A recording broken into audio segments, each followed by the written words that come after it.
یہاں پر صرف مذمت سے کام نہیں بلکہ مرمت سے کام چلنا چاہیے۔ ہر اس کردار کو کیفر کردار تک پہنچانا چاہیے کہ جو اس کے اندر شامل تھا۔ حق تو یہ بنتا تھا کہ اگر قرآن کی بے حرمتی ہوتی ہے، ناموس رسالت کی بے حرمتی ہوتی ہے، تو ہم اپنے کام کو مزید تیز کریں۔ بسم اللہ الرحمن الرحیم۔ تو ہمی دانی کے آئینے تو چیز، زیر گردوں سر تمکینے تو چیز، آ کتاب زندہ قرآن حکیم، حکمت اولا یزال است و قدیم۔ دوستان من، آج جس موضوع پر میں گفتگو کرنا چاہ رہا ہوں وہ ہے جڑا والا کا واقعہ۔ یقیناً اس واقعے سے مسلمانوں کے دل زخمی ہوئے، دکھ پہنچا، جس کی ہم بھرپور مذمت بھی کرتے ہیں اور ساتھ یہ بات بھی کہتے ہیں کہ یہ واقعہ پاکستان میں ہوا ہے، جہاں پر اسلام غالب ہے اور اس کی بنیاد بھی لا الہ الا اللہ ہے۔ تو یہاں پر صرف مذمت سے کام نہیں بلکہ مرمت سے کام چلنا چاہیے۔ ہر اس کردار کو کیفر کردار تک پہنچانا چاہیے کہ جو اس کے اندر شامل تھا، کیونکہ قرآن وہ کتاب ہے کہ جس کے اندر کوئی شک نہیں، جو مسلمانوں کا ایک نظریہ ہے، جو ایک مکمل ضابطہ حیات ہے، اور مسلمان اس کی گستاخی اور ناموس رسالت کی گستاخی کبھی برداشت نہیں کر سکتے۔ ساتھ ہی ساتھ اس بات کی بھی مذمت کریں گے کہ جو ہتھکنڈے گرجا گھروں کو گرانے میں شامل تھے، یقیناً وہ بھی قابل گرفت ہیں۔ یقیناً اس کی دو وجوہات سامنے آ سکتی ہیں کہ دو وجہ سے یہ کام ہوا ہوگا۔ یا تو پھر یہ ہوا ہوگا کہ مسلمانوں کے دل جب چھنی ہوئے تو انہوں نے ری ایکشن کے طور پر یہ عمل کیا کہ ان کے گرجا گھروں کو نقصان پہنچایا، یا پھر یہ پراپر ایک پری پلان کام تھا کہ جسے مسلمانوں کے خلاف جان بوجھ کر کیا گیا تاکہ ان پر پابندیاں لگائی جا سکے۔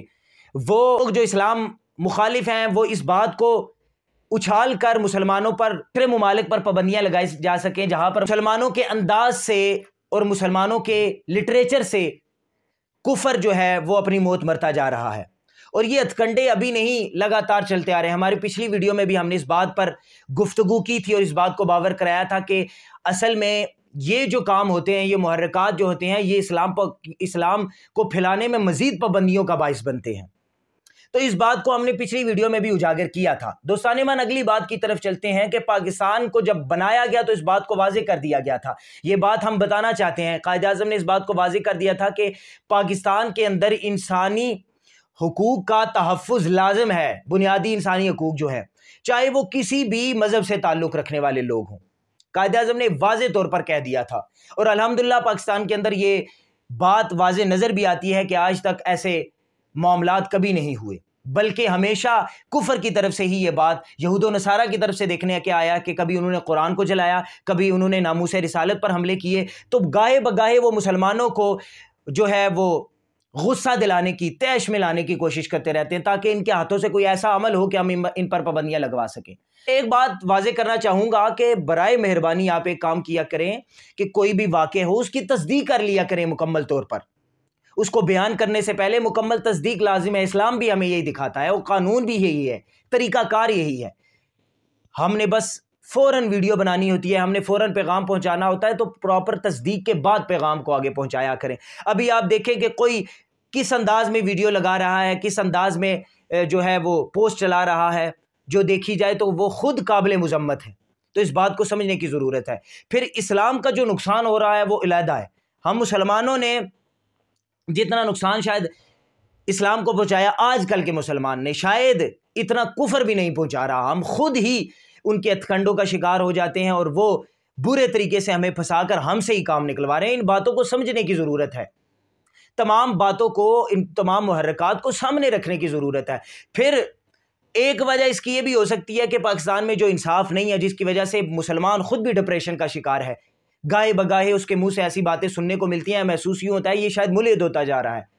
تو یہ ہو سکتا ہے کہ جن کے ہاتھوں سے یہ قرآن کی بے حرمتی ہوئی ہے وہ بھی انصاف نہ ملنے پر اس قدر آگے چلے گئے ہوں، یہ بات بھی سامنے آئی۔ لیکن دونوں محرکات کو ہم نے آپ کے سامنے رکھ دیا، دونوں باتوں کو آپ کے سامنے رکھ دیا۔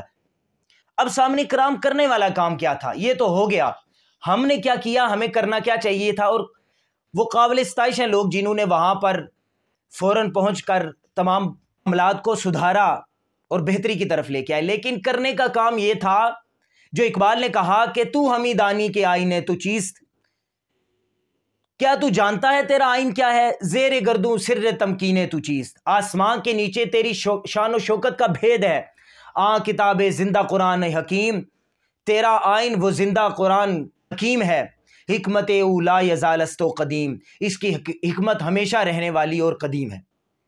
اس قرآن کی تعلیمات اصل میں ہم نے پھیلانی تھی، اس کے احکامات کو ہم نے بجا لانا تھا، ان کو نافذ کرنا تھا، لیکن ہم نے وہ کام تو نہ کیا جو کرنے والا تھا۔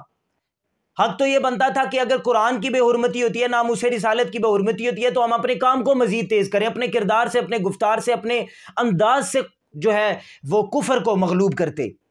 لیکن ہم نے اوچھے ہتھ کنڈے ہمیشہ اپنائے، ہم نے اسلام کو برائے نام رکھا، ہم نے قرآن کو طاقوں پر سجائے رکھا، قرآن کو پڑھنے کی ہماری جسارت نہیں، ہمت نہیں ہوتی، قرآن ہمارے گھر میں مہینہ مہینہ نہیں کھلتا، لیکن قرآن کی ناموس پر حملہ ہونے لگے تو ہم باہر آ جاتے ہیں۔ صرف یہ یاد رکھیں کہ قرآن کے الفاظ جو قرآن میں ہیں ان کی شد و مد کی جو ذمہ داری ہے وہ اللہ تعالیٰ نے خود اپنے ذمے لے رکھی ہے، ہمارے ذمے اس کی تعلیمات کو پھیلانا لگایا گیا تھا، جس میں ہم کئی عرصے سے ناکام چلے آ رہے ہیں۔ ہم نے اس کی تعلیمات کو پس پش ڈال دیا، تھے تو آبا وہ تمہارے ہی مگر تم کیا ہو۔ یہ بات واضح کرتی ہے کہ ہم نے اپنے اسلاف کے انداز کو پس پش ڈال دیا، ہم نے قرآن کی تعلیمات کو پس پش ڈال دیا۔ تو یہ بات سمجھنے والی ہے کہ ہم نے اسلام کا غلبہ کس انداز میں لانا تھا۔ آپ اسلاف کو دیکھیں، ہم قرآن کو کس منہ سے آن کرتے ہیں، آپ اسلاف کا انداز دیکھیں، انہوں نے کفر کو کس طرح مغلوب کیا، اپنے انداز سے، اپنے کردار سے مغلوب کیا۔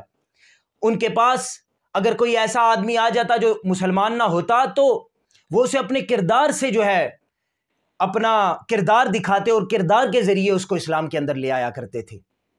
وہ لوگ متاثر ہو جایا کرتے تھے اسلام سے، اور پھر ان کا نکلنا مشکل ہو جایا کرتا تھا۔ ان کی ایک ہی صورت باقی بچتی تھی، وہ تھی کہ وہ مسلمان ہو کر باہر نکلے۔ تو ہم نے تو کردار کو چھوڑ ہی دیا، ہمارا کام کیا تھا کہ ہم اسلام کو صحیح معنوں میں دوسرے لوگوں تک پہنچائیں تاکہ وہ بھی اسلام کے اندر شامل ہو۔ ہم نے الٹا کیا کیا، ہم نے اسلام کے اس چہرے کو جو اصل چہرہ ہے نہیں، اس کو جو ہے ان لوگوں تک پہنچایا جس کی وجہ سے الٹا وہ اسلام سے دور ہونا شروع ہو گئے۔ آپ پھر دیکھیں کہ وہ لوگ اپنے پادریوں کو کتنی سہولیات دیتے ہیں، لیکن ہم نے اپنے امام کو، قرآن کی تعلیمات کو پہنچانے والے کو کیا سمجھ رکھا ہے؟ وہ یوں معلوم ہوتا ہے کہ شاید ہمارا نوکر ہے جس کی کہیں نہیں چلتی، وہ امام کے آگے چلاتا ہے آ کے۔ تو یہ ایک دکھ بری داستان ہے جو آپ سب احباب کو معلوم ہے۔ ان کی تنخواہیں، ان کی مراد کیا ہیں، دیکھیں ذرا آپ قرآن کی تعلیمات دینے والوں کی، اور پھر ہر طرح سے ہم ان کے راستے میں ہتھکنڈے اور مشکلات ان کے لیے کھڑی کرتے ہیں تاکہ وہ قرآن کے کام کو بہتر انداز میں نہ کر سکے، اور پھر ہمیشہ وہ ہماری تلخ رویے کی زد میں رہتے ہیں۔ حالانکہ ہم نے انہیں دیا کیا تھا، ان کو مضبوط کرنا چاہیے تھا تاکہ وہ قرآن کے نظام کو، قرآن کے انداز کو صحیح اور اچھے معنوں میں لوگوں تک پہنچا سکے۔ تو سامعین اکرام، یہ تمام باتیں آپ کے سامنے رکھنے کا مقصد یہی تھا کہ جو معاملات ہو رہے ہیں اور پے در پہ، کبھی سویڈن میں، کبھی کسی ملک میں، کبھی کسی ملک میں قرآن اور ناموس رسالت پر حملے ہو رہے ہیں، اس کا واحد اور بہترین جواب یہی ہے کہ آپ قرآن کی تعلیمات کو مزید عام کرنے لگ جائیں، آپ قرآن کی تعلیمات کو اپنے اندر بسا لیں، قرآن کی تعلیمات کے ذریعے سے اپنے کردار کو سنواریں اور وہ کردار ان کے سامنے پیش کریں۔ یقیناً ایک مثبت اور ایک اچھا سبق جو ہے لوگوں تک جائے گا۔ دعا گو ہوں کہ اللہ تعالیٰ ہمیں قرآن کے ساتھ تعلق کو مضبوط کرنے کی توفیق عطا فرمائے۔ وہ واصف علی واصف صاحب نے بھی فرمایا تھا کہ اپنا تعلق اللہ سے، اللہ کے رسول سے اور قرآن سے مضبوط کرنے کی ضرورت ہے۔ یہ مشکلات اور آسانیاں یہ اللہ کی طرف سے آتی جاتی رہتی ہیں، لیکن اگر تعلق ہی ٹوٹ جائے تو پیچھے کچھ باقی نہیں رہتا۔ تو اللہ تعالیٰ ہمیں قرآن سے، ناموس رسالت سے اور خود کے ساتھ تعلق مضبوط کرنے کی توفیق عطا فرمائے۔